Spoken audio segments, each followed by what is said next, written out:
Turkey. Our San Diego 6 News contributor, Kimberly Dvorak, joins us this morning. Good morning, Kimberly. Morning. And I know that you had a chance to talk to one of these journalists that's essentially being targeted by the president. Actually, yes.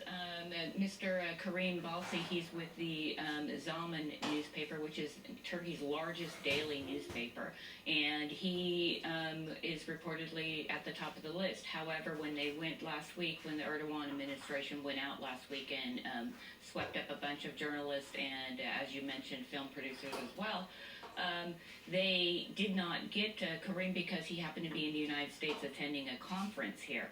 Now, my conversation with him said he intends to go back to the country and stand with his countrymen, and he was, trying to make an effort to get his voice heard here while he could, because once he goes back, then he most likely is going to go to prison with some of his journalists. So what does he want people to know, Kimberly? He wants people to know that Turkey, the current administration, the Erdogan administration, is cracking down extraordinarily hard on journalists. There are only a handful of media organizations that are not state-run or allied with the Erdogan administration.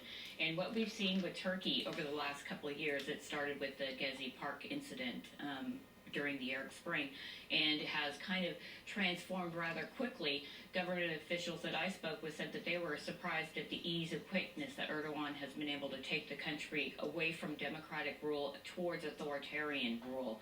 And this concerns the EU because Turkey is in the process of trying to be an EU partner, and of course we know they are a NATO ally here with what's everything's going on in the Middle East here. So, but it seems like if the president keeps making these kind of decisions, that he may really be doing the opposite and isolating his country. He is, and the State Department, Jen Psaki did release a statement stating that they're very concerned about the crackdown, that a free media is a free media that's able to criticize the government, something this country is very familiar with.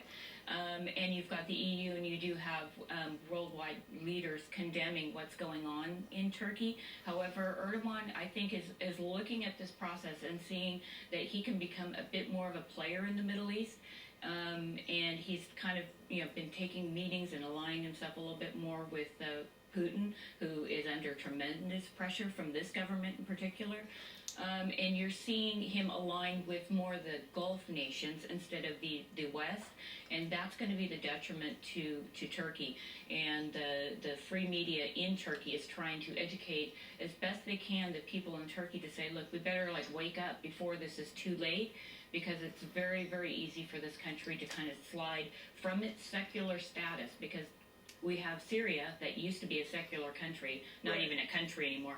Turkey sitting over there right next door going, you know what, that happened to them, it's a possibility it could happen here, we need to wake up. And that's why you're seeing journalists across the world stand up for Turkey and for Turkey's journalists, and why Turkey's journalists are willing to go to jail to ensure that their country does not lose that free speech. Something we haven't heard a lot about, so we appreciate you bringing that subject to us this morning, Kimberly Dvorak, and we'll certainly monitor it and follow the situation there. Absolutely. We appreciate you talking with us this morning. Great, thank you. Thank you, Kimberly.